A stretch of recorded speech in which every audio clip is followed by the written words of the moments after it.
잘 오셨습니다. 오늘 함께 말씀을 나누도록 하겠습니다. 오늘 우리 함께 읽었던 말씀, 여러분 아주 익숙한 그런 말씀일 겁니다. 교회 어릴 적부터 다니셨던 분들은 아마 주일 학교 때 아주 수도 없이 들어보셨을, 또 어떤 세대 분들은 영상을 통해서도 보신 이들이 많을 거라고 생각이 듭니다. 예수님께서 풍랑을 잠잠케 하신 사건, 우리 참 많이 들었습니다. 근데 우리가 너무 많이 들어서 너무 익숙해서인지 모르겠지만 이 이야기를 들으면 거의 본능적으로 우리가 이렇게 머릿속에 정리를 할 수 있어요.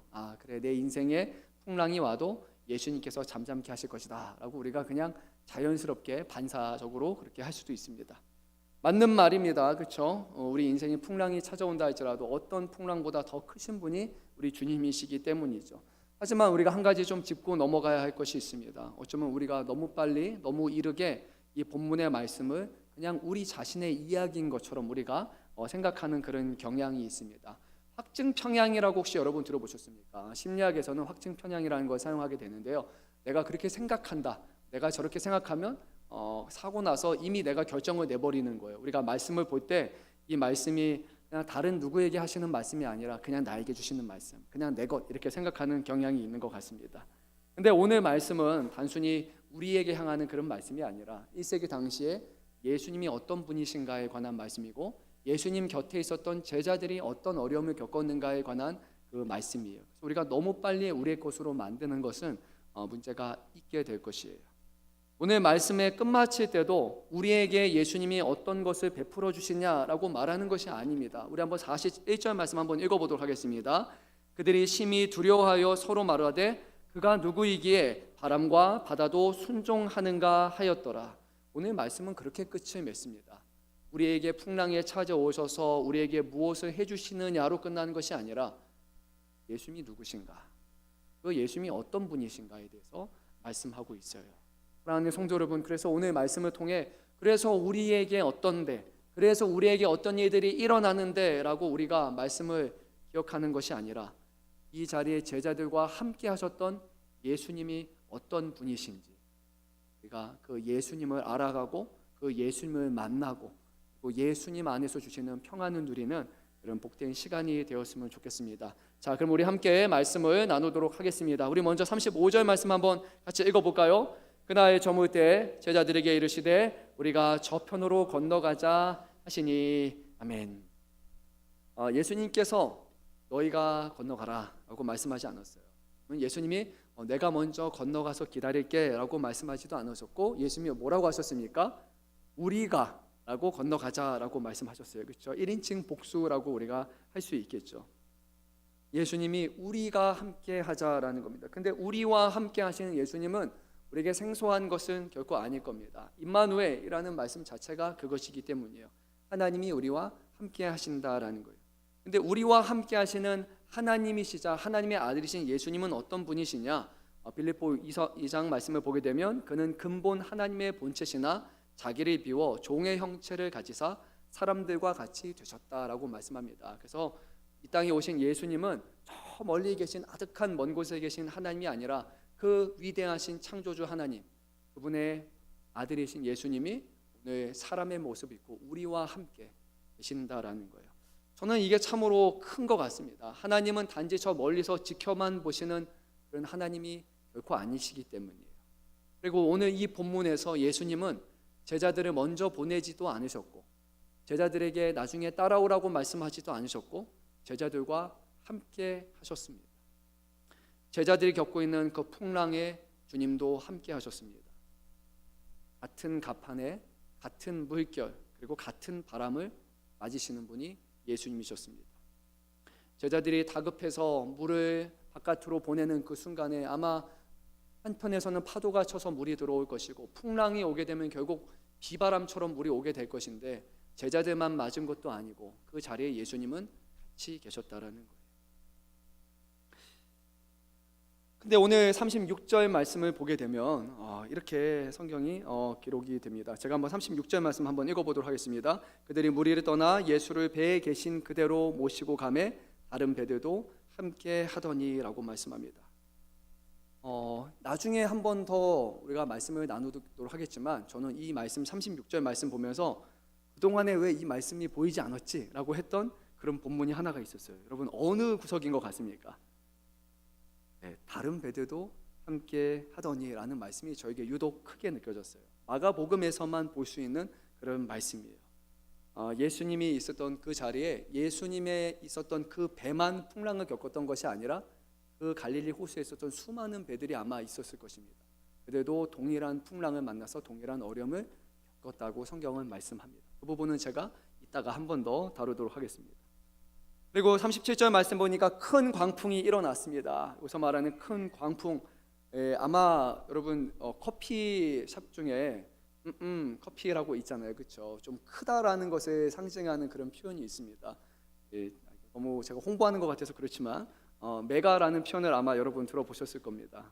근데 헬라어로 여기서 말하는 광풍이라고 할 때, 큰 광풍 할 때 크다는 것을 뭐라고 하냐면 메갈레라고 합니다. 그래서 헬라어에서 원래 나온 그런 거예요.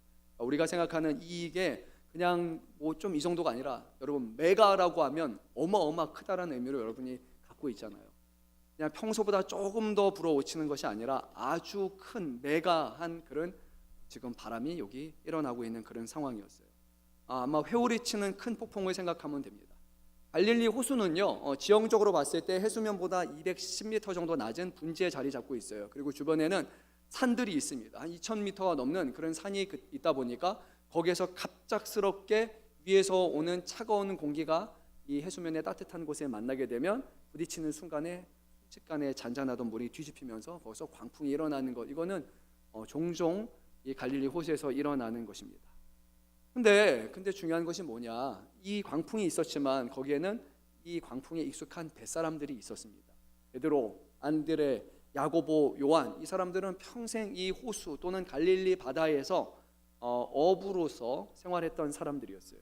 근데 이들이 보기에도요, 이것은 죽을 만한 풍랑이에요. 자기들도 감당할 수 없는 거예요. 뱃사공이니까 자기의 부모도 뱃사람인 경우가 많잖아요. 그러면 태어날 때부터 배에서 생활했던 사람입니다. 한 20년, 30년 동안 배에서 살았으면요, 대충 보면 알고 어디 가면 풍랑이 온다도 알고요, 그냥 이 질에서는 바삭하다고 할 수 있는 사람들이 바로 이 제자들이에요. 이 풍랑에 대해서 두려워할 만한 사람들이 아닙니다. 그런데 이 제자들은 이 풍랑을 보고 죽게 되었다라고 합니다. 그들도 감당할 수 없는 그런 풍랑을 만난 것이죠.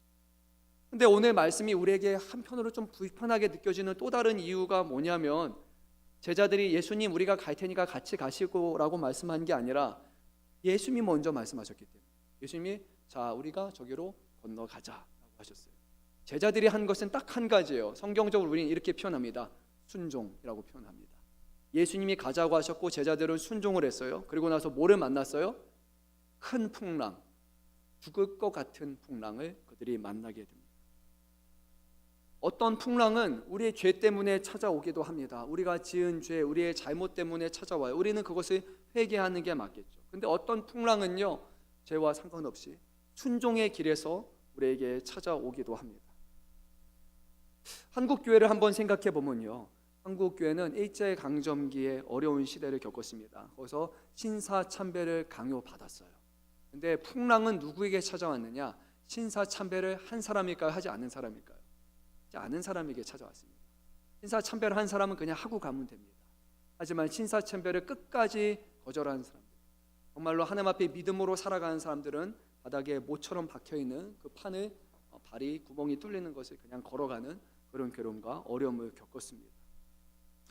6.25의 폐허가 있었고요, 그리고 그 폐허 가운데서도 십자가를 붙들고 신앙을 지켰던 수많은 사람들은요, 예수님 때문에라고 할 수 있을까요?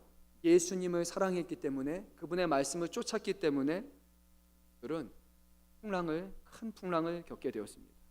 잘못된 길에 들어섰기 때문에 풍랑을 만난 것이 아니라 오히려 주님과 함께 하는 길을 건너갔기 때문에 그 풍랑이 아주 거세게 다가왔습니다.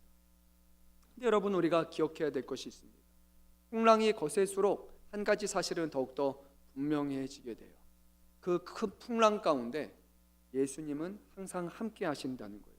우리의 풍랑이 아무리 크다 할지라도, 아무리 거세게 보인다 할지라도, 그것이 우리를 잡아먹을 것처럼 느껴지는 풍랑이다 할지라도요, 예수님은 그 풍랑 한가운데 하나님을 사랑하는 자들과 제자들과 함께 하신다는 거예요.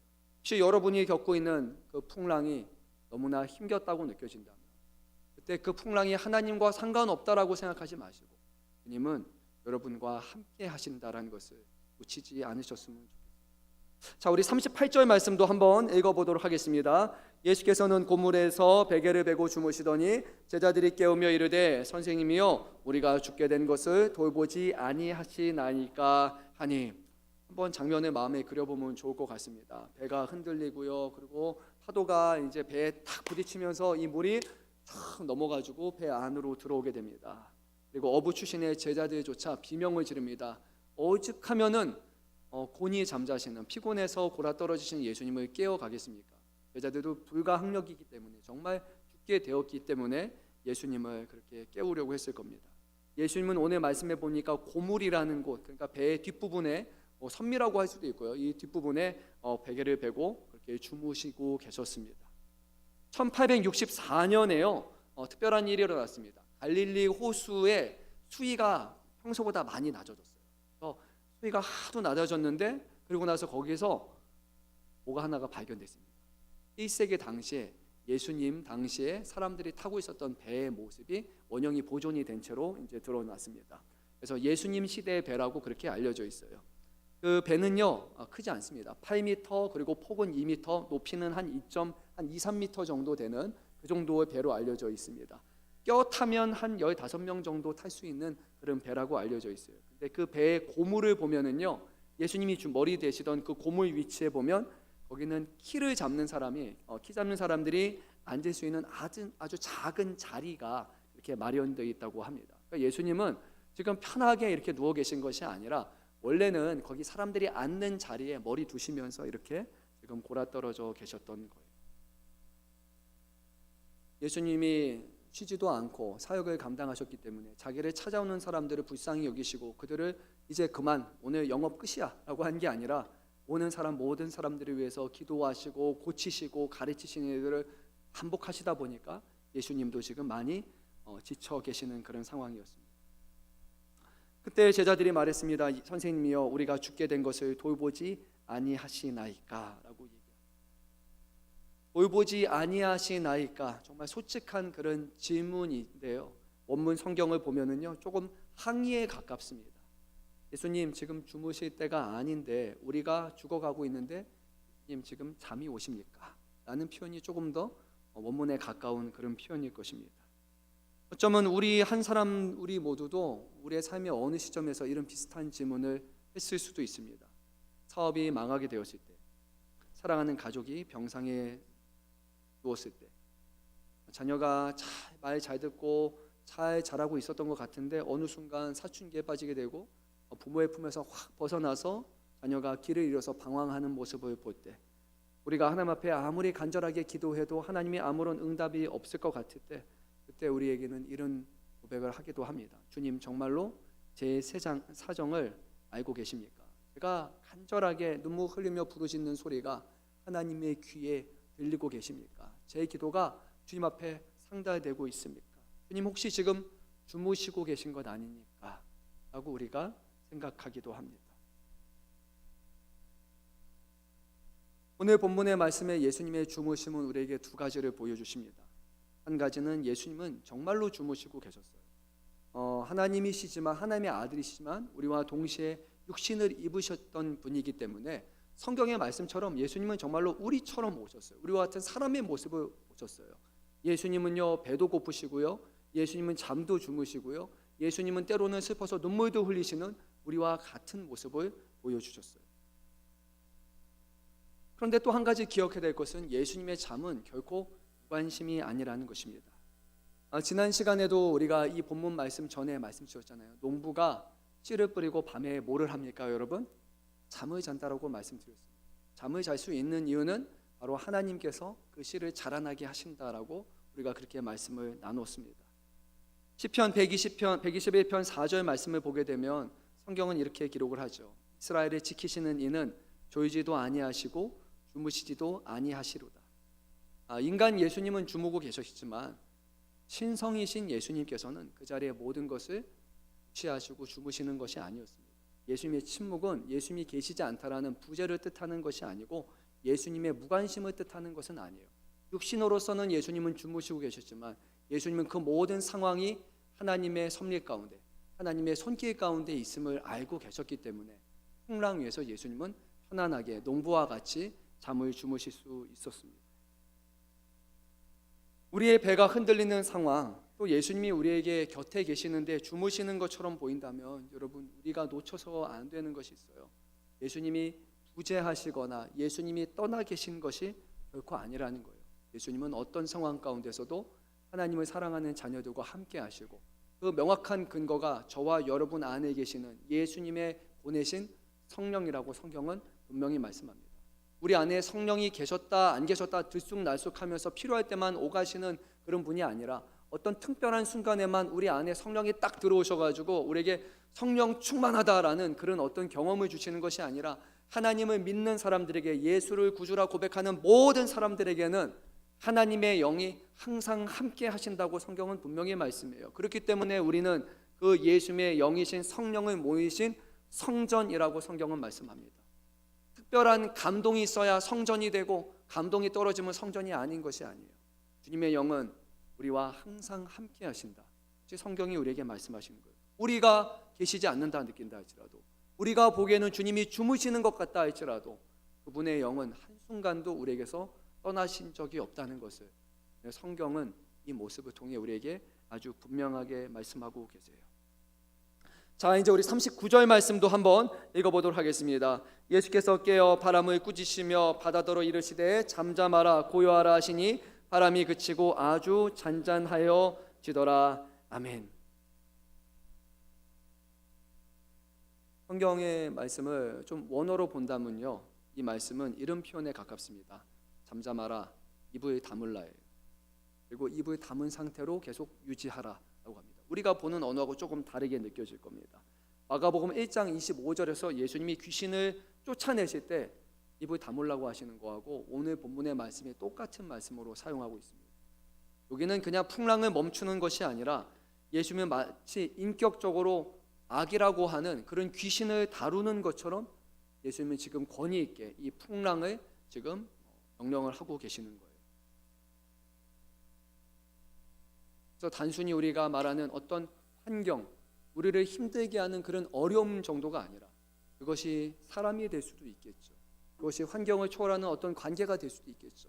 무엇이든지 간에 형태가 있는 그것을 우리 주님은 멈추게 하시는 분이라는 것을 강조해요. 앞서서 큰 광풍이 일어났다고 말하는데 이제 39절 말씀에서는 아주 잔잔하여 지더라라고 우리 성경은 그렇게 표현을 합니다. 하지만 원문 성경에서는 조금 더 다릅니다. 큰 풍랑이 있었는데 여기서는 큰 고요다라고 원문 성경에서 그렇게 말합니다. 그래서 여기서도 메갈레라는 단어가 동일하게 사용이 됩니다. 이것은 우리에게 분명한 것을 보여주는 것 같아요. 그냥 잔잔한 것이 아니라 큰 풍랑이 있었는데 그 큰 풍랑 가운데 예수님이 말씀하시니까 큰 풍랑이 이제는 큰 고요로 바뀌게 되었다라는 말씀이에요. 풍랑이 없는 것이 아니라 예수님과 동행한다고 해서 풍랑을 마주하지 않는 것이 아니라 아무리 큰 풍랑이 있다 할지라도 주님께서는 그 큰 풍랑을 큰 고요함으로 만들어 주실 수 있는 분이다라는 것을 말하는 거예요. 여러분, 그러니까 우리가 교회에서 늘 얘기하잖아요. 환경을 초월하는 믿음입니다. 환경에 휘둘리지 않아야 됩니다라는 말씀이 그냥 하는 말씀이 아니에요. 환경은 우리를 늘 휘둘러요.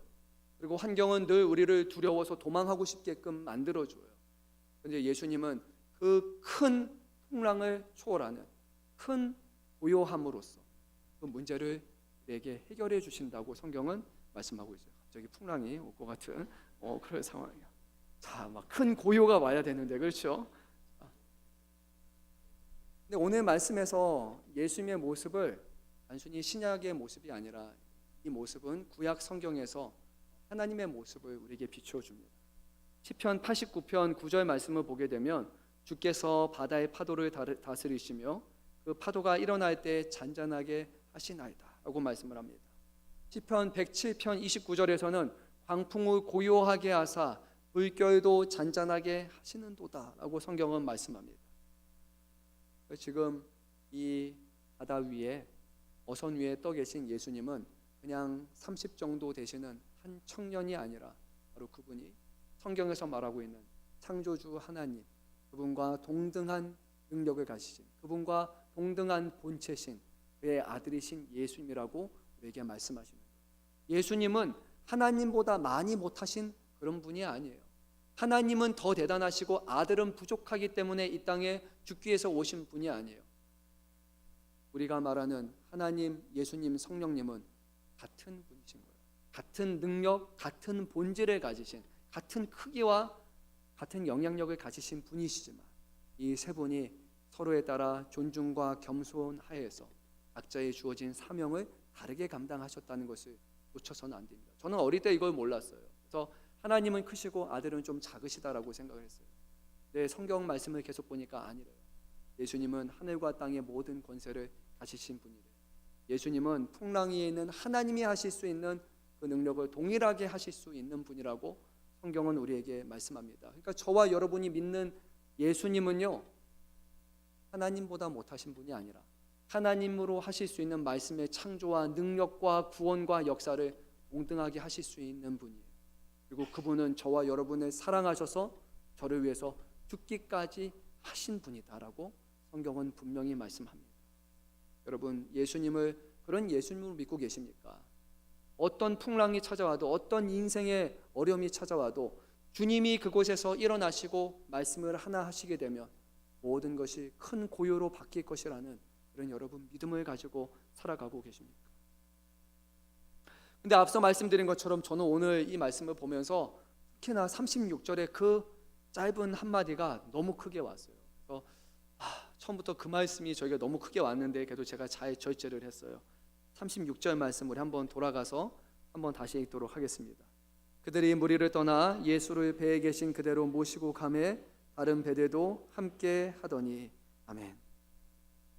마태도 누가도 기록하지 않은 말씀이에요. 오직 마가를 통해서 주시는 그런 말씀이었습니다. 그 밤에 갈릴리 바다에는 예수님이 타신 배만 있었던 것이 아니었습니다. 제자들하고 같이 가는 한 척의 배만 보고에 떠가고 있는 것이 아니었어요. 그 주변에도 많은 어부들이 그 시간에 나와서 먹고 살기 위해서 생업을 위해서 그 바다 위에 있었을 것입니다. 그냥 평범한 이웃들, 평범한 뱃사공들이 그 시간에 많이 있었을 것입니다. 거기 있는 사람들 중에 많은 사람들은 예수님을 알지도 못하고 예수님을 따르지도 않는 그런 사람이었을 것입니다. 어쩌면 그날 예수님이 가르친 비유와 그 말씀을 잘 들었지만 그것이 당장 내가 먹고 살아가는데 어떤 도움을 줄 것인가 또 중요하지 않다고 생각하고 그냥 자기의 가던 곳으로 가던 그런 배였을 수도 있습니다. 그런데 그들도 그 시각 예수님과 예수님의 제자들이 만났던 그 풍랑을 같이 만났습니다. 같은 바람을 맞았고 같은 물결에 시달렸고 같은 죽음의 공포를 직면했습니다. 그런데 안타까운 것은 그들이 탔던 배에는 예수님이 계시지 않으셨습니다. 그 배에 탄 사람들은 누구를 깨워서 부르짖을 수 있겠습니까? 이 사람들은 죽었다고 생각했고 단지 자기의 힘으로 힘겹게 노를 저었을 것입니다. 신랄 같은 기대와 희망을 가지고 그래도 혹여라도 내가 살아날 수 있을까라는 그런 막연한 기대를 가지고 자기의 힘과 자기의 노력으로 자기의 경험에 기대어서 돛을 내리고 키를 잡았을 것입니다. 그들의 힘으로는 이 큰 광풍을 결코 이길 수 없었을 것입니다. 그런데 그들이 탄 배가 아닌 저기 있는 많은 배들 중에 한 작은 배에 예수님이 계셨습니다. 누워 계셨던 한 분이 배 위에 일어나셨고 서 계셨고 바다를 향해서 잠잠하라 고요하라고 말씀하셨습니다. 여러분, 그러고 나서 어떤 일이 일어났을까요? 한번 생각해 보세요. 예수님과 제자가 탄 배 주변으로만 바람이 멈췄을까요? 거기로만 파도가 다 멈췄을까요? 딱 예수님 옆에 있는 요 배 한 척만 고고히 그 상황에서 지나갔을까요? 아닐 겁니다. 갈릴리 바다 전체가 다 잔잔해졌을 것입니다. 예수님이 하셨던 말씀은 예수님과 제자들에게만 미친 것이 아니라 그 순간 그 호수에 있었던 모든 사람들에게 임하는 미치는 그런 말씀이에요. 예수님이 그 자리에 계셨기 때문에 예수님을 알지 못하는 사람들이었는데도 불구하고 예수님을 쫓아갔던 사람들이 아닌데도 불구하고 예수님이 하셨던 그 한마디의 선언 때문에 그 시각 그 자리에 있던 모든 배들이 풍랑에서 건짐을 받는 놀라운 일이 일어났습니다. 여러분, 이것이 우리 예수님이 우리에게 보여주신 원입니다. 예수님은 제자들만의 구원자가 아니셨습니다. 예수님의 말씀은 한 배에서 시작되었지만 그 말씀의 권능은 갈릴리 바다 전체를 덮었습니다. 예수님은 이스라엘 땅에 2000년 전에 홀로 십자가에 지셨지만 그분의 죽으심과 그분의 구원은 그 이후에도 주님이 오시는 그날까지 예수를 나의 구세주라고 고백하는 모든 사람들에게 다 임하게 되었습니다. 한 사람의 죽으심으로 많은 사람들이 살게 되었다고 성경은 말씀합니다. 골로새서 1장 20절 말씀. 그의 십자가의 피로 화평을 이루사 만물 곧 땅에 있는 것들이나 하늘에 있는 것들이 그로 말미암아 자기와 화목하게 되기를 기뻐하심이라. 아멘. 갈릴리 바다 위에 그 한 말씀이 그 전체를 덮은 것처럼 지금도 그 한 말씀을 붙들고 살아가는 땅의 모든 사람들에게 하나님의 구원이 마음을 기억해야 됩니다. 모든 사람이 그날 밤 예수님을 바라본 것은 아니었습니다. 그를 예수님을 주로 고백하지도 않았습니다. 그럼에도 불구하고 예수님의 자비하심은 우리가 생각하는 것 이상, 우리가 기대하는 것 이상이라는 것을 놓쳐서는 안 됩니다. 주님의 자비하심은 모든 사람들에게 미치는 자비하심이라는 것. 주님은 모든 사람이 구원받기를 원하시는 하나님의 아들이시라는 것을 우리가 기억해야 됩니다. 오늘 우리가 예수를 믿어서 예수님이 타신 배에 탔다라고, 그 방주에 탔다라고 우리만 기뻐하는 것이 아니라 우리 주님은 우리라는 사람을 통해서, 우리와 함께 있는 것을 통해서 아직 이 구원의 방주에, 이 배에 타지 않은 세상의 수많은 사람들에게도 예수님의 구원이 미치기를 기뻐하시는 분이십니다. 구원받은 것을 감사하는 것은 당연한 것이에요. 하지만 떠내려가는 다른 배를 바라보면서 나만 구원받았다고, 나만 감사하는 것은 주님이 기뻐하시는 방향은 결코 아니실 겁니다. 주님이 나를 구원하시는 분이라면 우리 모두를 구원하시기를 원하시는 내 구세주라고 우리는 믿고 오늘 우리에게 주어지는 자리에서 복음을 전하기 위해서 힘써야 하는 것, 그것이 우리를 먼저 구원하신 아주 분명한 이유라고 저는 생각이 듭니다. 40절 말씀 우리 한번 읽어보도록 하겠습니다. 이에 제자들에게 이르시되 어찌하여 이렇게 무서워하느냐, 너희가 어찌 믿음이 없느냐 하시니. 여기서 말하는 무서워하다라는 표현 40절에 말씀하고요, 41절에서 두려워하다라는 표현은 실제로 좀 다른 표현입니다.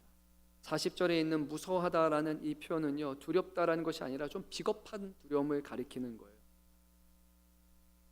그리고 41절에서 나오는 무서움이란 하나님을 경외할 때 사용하는 그런 두려움입니다. 예수님은 이 제자들을 보면서 책망을 하셨어요. 오늘 우리의 성경에는 번역이 제대로 되지 않았지만 어찌 믿음이 없느냐라는 말씀에 원래는 어찌 아직도 믿음이 없느냐, 그것이 더 정확한 표현일 겁니다. 어찌 믿음이 없느냐, 어찌 아직도 믿음이 없느냐, 여러분 좀 차이가 있습니까 없습니까? 있죠, 그렇죠? 믿음이 없다라고 하면 그냥 완전히 없는 것 같아요. 근데 아직도라는 표현은요, 이제 있어야 될 때가 된 것 같은데 그런 기대를 담고 있어요. 그리고 있을 수 있다라는 그런 기대를 담고 있는 그런 표현이에요. 예수님은 지금 책망을 하고 계시지만 이 책망은 포기가 아니에요. 너희 믿음 없는 종족들이야, 믿음 없는 제자들이야 라고 포기하시는 것이 아니라 왜 이쯤 되면 있어야 되는데 왜 아직도 없느냐, 주님은 기대하시는 거예요. 내가 너희와 그렇게 오랜 시간을 보냈는데 너희가 아직도 내가 누군지 모르느냐. 너와 배와 한 배를 타고 있는 나는 그냥 율법 교사도 아니고 뛰어난 스승도 아니고 나는 모든 풍랑을 멈출 수 있는 구약의 여호와 하나님과 동등한 존재라는 것을 왜 너는 알지 못하느냐라고 예수님이 말씀합니다. 사랑하는 성도 여러분, 우리가 이 말씀을 앞에도 얘기했지만 기억해야 됩니다. 예수님은 그런 분이세요. 예수님은 모든 것을 가능케 하시는 분이세요. 예수 믿고 살아가는 것이 일반 힘이 없는 것처럼, 예수 믿는데도 특별한 일이 없는 것처럼, 예수 믿어도 여전히 힘들고 예수 믿어도 여전히 믿음 없고 예수 믿어도 여전히 상황에 굴복되는 그런 것이 아니라 우리가 믿는 예수님은 그런 말로 할 수 있는 분이 아니에요. 우리가 믿는 예수님은 온 우주를 다스리시는 하나님이라는 것을 우리가 놓쳐서는 안 돼요. 어쩌면 우리 눈에 비춰지는 예수님은 십자가 위에 힘없이 돌아가시는 그런 예수님 정도가 아닐까. 죽은 자를 살리신다라는 개념에 대해서도 아직 우리가 죽었다 살아난 적이 없기 때문에 막연하게 예수님을 그냥 죽은 자를 살리시는 예수님이라고 우리 생각하고 있지는 않습니다. 근데 우리가 믿는 그 예수님은 하늘과 땅의 모든 권세를 가지시고 모든 믿는 자의 소망이 되시고 모든 죽은 자를 다시 살리시는, 지금만이 아니라 이전부터 앞으로도 모든 죽은 자를 살리시고 산자와 죽은 자를 심판하시는 주님이라는 것을 여러분 믿으셨으면 좋겠습니다. 어찌하여 왜 아직도 믿지 못하느냐? 지금이라도 주님은 우리가 알기를 원하십니다. 우리가 믿는 예수님, 우리가 따르는 예수님이 얼마나 위대하신지, 하나님을 믿는다는 우리가 그것을 믿지 못한다면 누가 우리가 믿는 예수님 그토록 존경하고 그분을 믿고 따를 수 있겠습니까? 말씀을 끝마치면서 제가 존경하는 한 설교자분을 일단 인용하고자 합니다. 19세기에 스콜랜드의 설교자 토머스 차머스라는 분이 있습니다. 그분이 이 말씀에 대한 설교를 하시면서 제목이 상당히 인상 깊었어요. 이렇게 좀 어려운 표현이에요. 예전 분들은 좀 어려운 표현을 많이 쓰셨는데 새 정서의 추방력이라는 그런 설교 제목을 썼습니다. 제가 갑자기 여기다가 누구다가 정서의 추방력 그러면 목사님이 이게 뭘 말하는 건가 아마 여러분 좀 그렇게 낯설게 느껴질 것 같아요. 여기서 말씀하는 것은 뭐냐면 이런 겁니다. 작은 사랑은 큰 사랑이 와야 사라진다라는 거예요. 작은 두려움은 뭐가 와야지 사라지겠습니까, 여러분? 큰 두려움이 와야지 사라지게 되는 거죠. 풍랑에 대한 두려움은요, 풍랑을 다스리는 분에 대한 거룩한 두려움과 경외 앞에서 비로소 무너지게 되는 거예요. 그래서 오늘 말씀은 이렇게 기록합니다. 41절 마지막 말씀으로 읽겠습니다. 그들이 심히 두려워하여 서로 말하되 그가 누구이기에 바람과 바다도 순종하는가 하였더라. 여자들은요 지금 풍랑도 무서웠지만요 그 눈앞에는요 더 무서운 게 지금 하나 생겼습니다. 풍랑을 능히 말로 멈추실 수 있는 그 예수님이 그들에게는 더 크고 더 두렵고 더 놀라운 분으로 그 주님을 바라보게 되었습니다. 사랑하는 성도 여러분, 우리에게 풍랑은 있습니다. 고난이 있습니다. 어려움이 있습니다. 제자들도 당연히 할 수 있을 거라고 생각했는데 감당 못해서 죽을 것 같다라고 하는 시간, 그 실현의 시간이 우리에게 분명히 언젠가는 찾아오게 될 것입니다. 내 믿음과 내 힘과 내 능력과 내 경험과 내 의지와 내 지혜 어떤 것으로도 해결하지 못하는, 그것으로도 가히 손도 대지 못할 죽게 되었습니다라고 할 만한 그 순간은 우리에게 생각보다 일찍 찾아올 수도 있을 것입니다. 그 환경 앞에 두려워하지 않는 그 이유는, 두려워하지 않을 수 있는 유일한 방법은